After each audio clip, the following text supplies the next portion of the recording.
Mirë, kthehemi edhe një në studio, flasim për një koncert që i besonte është quajtur Kosova në Tinguj në orën 18 është në ateljen e Pallatit të Rinisë dhe Sporteve nga Opera e Kosovës, edhe është konceptuar si një përkushtim ndaj krijimtarisë së kompozitorëve shqiptar, duke sjellë në vëmendje vlerat të qëndrueshme të muzikës sonë përmes punimeve për zë, por edhe për orkestër harkore. Edhe ju thash edhe në hyrje të programit që e kemi drejtorin ushtruesin e detyrës së drejtorit të Operës së Kosovës, Meriton Ferizi, edhe flasim për këtë koncert, por edhe për punën që po bëhet nga ky institucion në këtë periudhën e fundit, apo jo, i themeluar së fundi pa drejt pa një sallë, po kjo është pjesë kështu e një muhabeti të përhershëm. Sa që flasim për koncerte edhe për punën e mirë, gjithashtu flasim edhe për këtë tmetën që e kemi ne, po s'është faji juaj. Mirëmëngjesi, mirë se erdhe. Mirëmëngjesi, mirë se vëgjetën, faleminderit për ftesën. Faleminderit ty që erdhe. Me na tregu fillimisht për koncertin, mandej po flasim edhe për këto pjesë tjera. Pra, në orën 18 sot, apo jo, Kosova në Tinguj, titulli shumë i mirë, absolutisht. Titulli i koncertit edhe i kësaj mbrëmje të veçantë. U lidh edhe nga viti i kaluar, kemi pas një koncert të tillë me këtë titull për shkak të një konferencë gazetarëve që kanë qenë nga gjithë Evropa. Po. Dhe pikërisht tash edhe patëm kërkesë edhe nga ministria që është një konferencë rinore, do thotë 41 që mbahet e Evropës dhe për herë të parë në Kosovë nga 38 shtete evropiane dhe më ofru një koncert njëri nga institucionet dhe mori përsipër prap Opera Kosovës për shkak të programit që thash puro shqip, muzikës bukur shqiptare, kompozitorëve, edhe promovimit të kësaj krijimtarie muzikore apo jo? Patjetër, edhe tri sopranove të mirënjohura dhe promovimi i muzikës tonë, traditës tonë, që të shohin edhe ata se çfarë asete kulturore. Pra koncerti është veç për ata apo ka edhe publik të përzier? Është i hapur edhe për publik, është një pjesë që janë diku te 100 e disa vet, dhe pjesa tjetër është e lirë, hyrja të vinë dhe në këtë kohë vapet ta shijojnë edhe muzikën që i ka marrë. Le freskojnë me një koncert të mirë dhe me vepra të mira apo jo? Se kemi pas në vazhdimsi tash disa vepra botërore, kështu që i erdhi koha dhe krijimtarisë shqiptare. Okej. Pra është koncerti një që është dhënë edhe vitin e kaluar apo është i modifikuar me vepra të tjera? Me disa modifikime, me disa instrumentistë tjerë kanë ndryshuar, një soprano ka ndryshuar dhe disa vepra tjera. Kështu që është aty pari të 80% i vitit kaluar. Okej. Çu shtingëllojnë këto, se më thonë, në muzikën operistike veprat e kompozitorëve shqiptar? Janë kompozitorë veç të Kosovës, a kompozitorë shqiptarë në përgjithësi? Shqiptarë në përgjithësi, tingëllojnë shumë bukur dhe janë ato valsi lumturisë, pranvera filloj me ardhë dhe kujtoja takim, baresha, këto janë secila më mirë se tjetra dhe që nuk janë harru deri sot prej kur janë kriju. Ama në këtë formë deri tash zvonin nuk është janë të interpretuar ndonjëherë. A unë kam gabim? Në këtë formë operistike, si më thonë, nuk është që janë interpretuar ndonjëherë. Jo, pastaj janë kujdes, këto kanë dalë kështu si edhe në radio-televizionin e Kosovës janë lujt, pastaj janë aranzhuar nga kompozitorë tonë, për shembull Valton Beqiri, Don Ramadani, kështu me radhë, janë aranzhuar për këtë ansambël më të vogël, harqeve, edhe që tingëllojnë prapë, sido që i këndon dash me piano, vetëm dash me një kuartet, quintet e kështu me radhë, tingëllojnë gjithmonë bukur. Absolutisht. Qa thonë të huajt, kur i dëgjojnë këto vepra është diçka ndryshe prej asaj që e mësuar me dëgjumë, kam përshtypjen. Patjetër, edhe ne kur shkojmë dikun që ndëgjojmë një muzikë, jo kjo që është botërore, që i dim krejt edhe që studiojmë, po një vendi që i ka karakteristikat e saj, ritmet e thyera, kështu me radhë, që ditën dhe ajo ju le përshtypje, sepse po të vinë ta ndëgjojnë një opera që ndëgjojnë çdo ditë, atje e kanë si përditshmëri, nuk është se ju lënë ndonjë përshtypje. Kjo ju bën shumë përshtypje krahas ushqimit, mikpritjes këtyre, edhe kjo muzikë që nuk ka depërtuar tek shtetet e tyre, promovimi është shumë i vogël dhe nuk ka koncerte të mjaftueshme atje në për ato vendet e mëdha. Edhe janë vepra që nuk njihen, janë këngë që nuk njihen shumë, apo kështu që edhe është kulturë që nuk njihet në përgjithësi, veç këngë, po edhe kulturë. Kjo është që t'ju ofrojmë këtu edhe pastaj kur të shkojmë që jemi të ftuar nga ambasadat për ose bashkëpunimet ditë të shënuara, gjithmonë të fusim sa më shumë këto muzikën tonë që ka qëndru këtu edhe ajo qëndron edhe jashtë. Janë sopranët Adelina Paloja, Kaltrina Miftari, Zana Abazi Ramadani, është dirigjimi i Ramadhanit, po? Po, në dirigjimin e e Don Armadanit, me orkestrën harkore, dhe 2 mysafirë tjerë janë Ambladana dhe me flaut, edhe Lum Haxhi Jakupi me klarinet.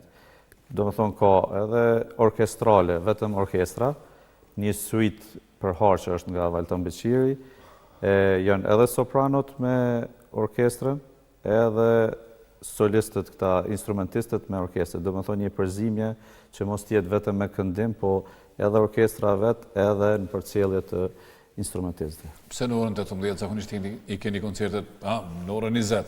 Po, ka ashtu është e vërtet, edhe janë çudit, po është me agent, për shkak të kësaj konferencës rinore, ata kanë me agent në ora 6 vinë këtu, pastaj vazhdojnë me ndonjë ekspozit ose ju ka rezervu diçka tjetër nga ministria. Okej. Mirë, për ndryshe, nuk e di, koncerti njëjtë, a do të replikohet, a do të reprizohet edhe ndonjëherë tjetër, apo e keni këtë mbrëmje specifikisht për ngjarje të tilla? Kjo është shumë e mirë që ka flejt edhe ka depërtuar shumë e mirë, edhe mund të mbajmë edhe për shëtitje se është grup me i vogël, me praktik që ku do që të naftojnë të shkojmë dhe prezentohemi shumë mirë me këtë program. Mirë, hajde meriton po flasi pak edhe për institucionin e Operës së Kosovës, po e themi vërtet që jeni themeluar, sa u bën që u themeluat? Zyrtarisht? U bën 4 vite, nga 2021.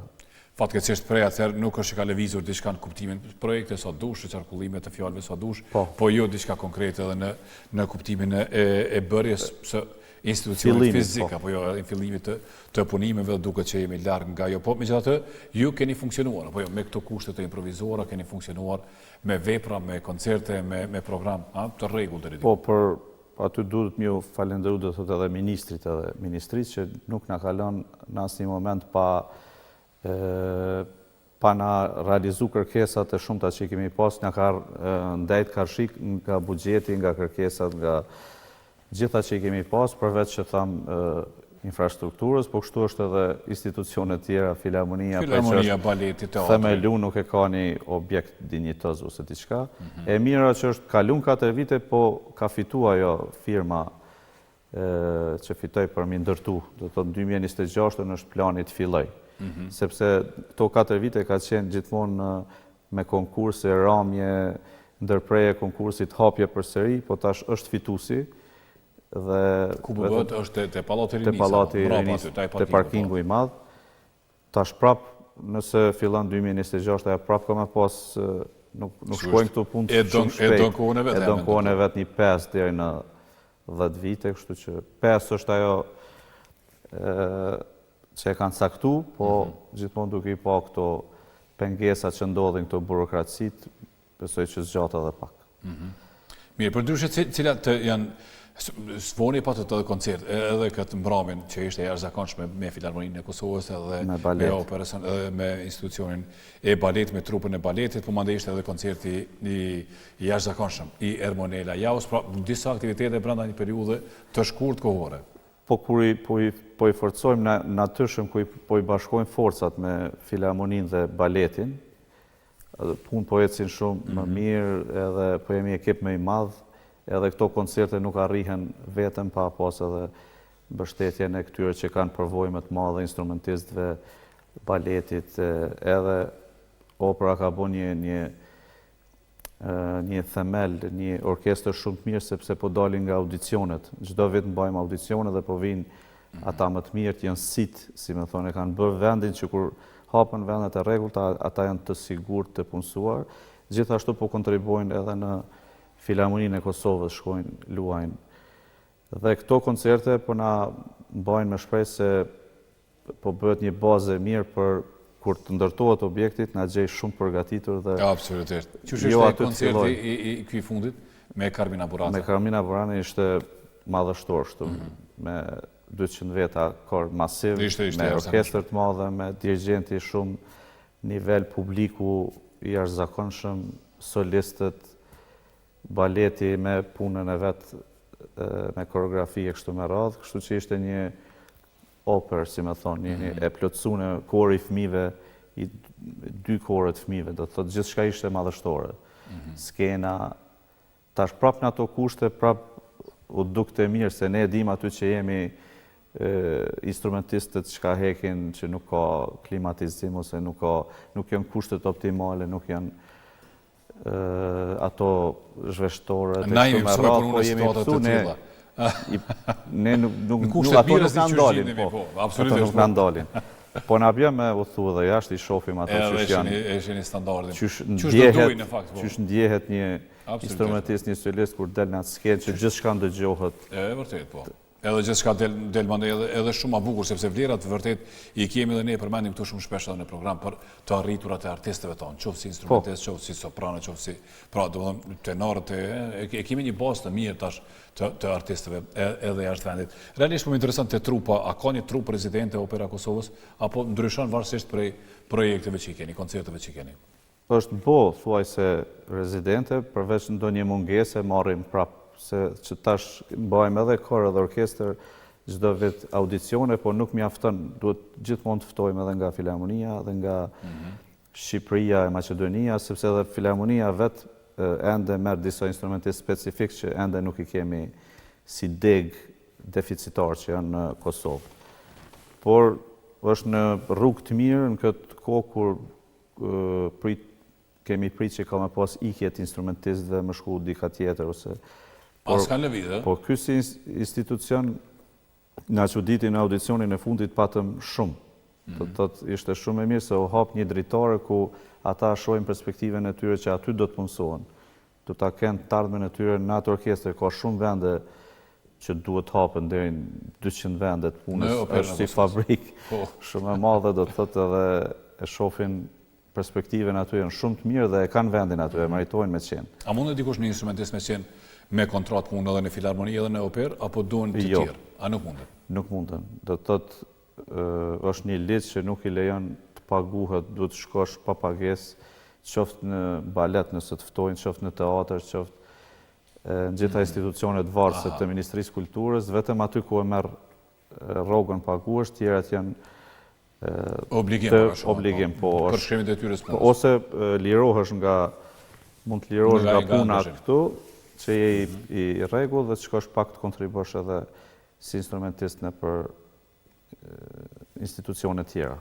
Okej. A ju ka rënë me lëviz me shfaqje, me koncerte edhe jashtë vendit? Po. Filharmonia, po, edhe si operë? Edhe si operë për këto pak vite kemi qenë në Francë, në Paris, në ka ra me shku. Këto qytetet e Kosovës gjithandej me ansamble me të vogla, e kemi majtë operën e parë. Opera në lëvizje që ishte, ha?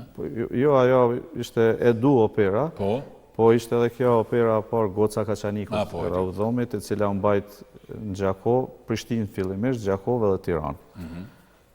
Edhe besoj që edhe me këtë formacionin që përmendet që do të jetë sot, edhe ky është shumë potencial që të lëviz gjithandej ku ka kërkesë edhe për këto ditë shënune. Pritjet dhe përshtypjet janë shumë të mira, po jo gjithmonë. Gjithmonë kudo që... Për mramjet, për koncertet, për ekipin.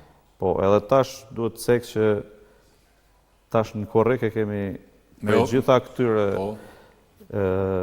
aktiviteteve që ishin se cila më mirë se tjetra dhe gradualisht duke u ngrit, madhështore kemi edhe një shumë të madhe që është opera Carmen e Bizes që është në Prishtinë, në AMC.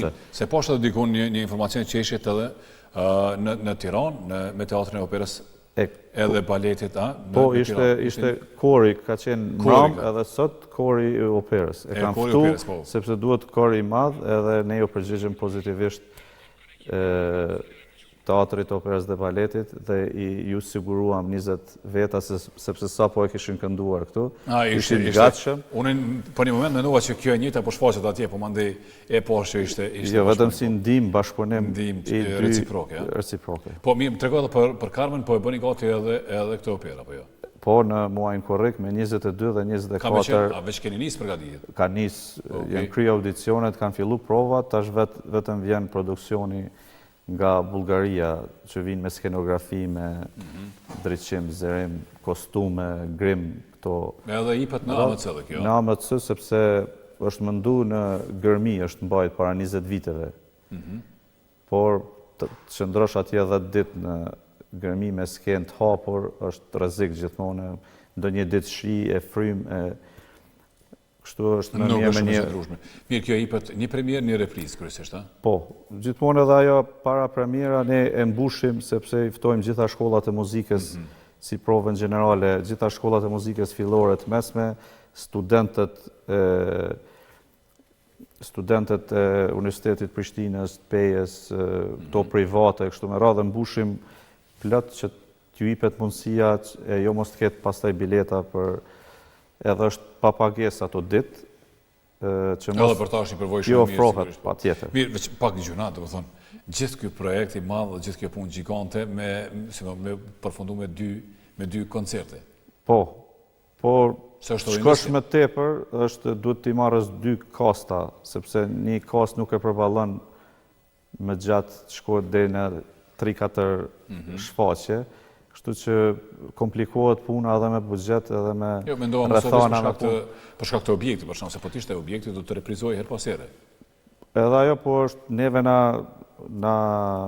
nuk na lejon edhe buxheti të shkohet më tepër me 2-3 kasta. Do të thotë sepse teatrot tjera i kanë edhe të punësuar, i kanë të gatshëm, disa tjerë i ftojnë emra që janë të njohur, që t'i këndojnë të parën e dytën, ata shkojnë, pastaj janë ta vendas rezidente. Kështu që neve na nxjerr edhe të parës, dytës, tretët duhesh me ftu, sepse nuk i përballojnë solistët tanë, ata që janë specifik, jo ndonjë soprani i mirë ose ndonjë tenor ose. Ja, e qartë. Meriton faleminderit shumë që erdhët sot në studio, po uroj edhe një herë që të shkojë mirë koncerti edhe kjo, mandej që e keni duke e përgatitur edhe krejt puna që e keni. Faleminderit shumë për juve. Knatësi, sigurisht edhe ju e dini që RTK gjithmonë është aty. Gjithmonë jemi partneri kryesor. Absolutisht edhe e kemi për detyrë. Pra edhe njerë sonte në orën 18 është koncerti në atelierën e Pallatit të Rinisë dhe Sportit, një koncert jashtëzakonisht i mirë me vepra të kompozitorëve shqiptar, por na tregon edhe drejtori më herët, kështu që jeni të mirë pritur, zakonisht keni publik, nuk e keni detyrën e publikut për fat mirë për raport me plot vende që kanë mungesë të publikut realisht, i kanë ato teatrot e mira, ambientet jashtëzakonshme, por nuk e kanë ndoshta publikun.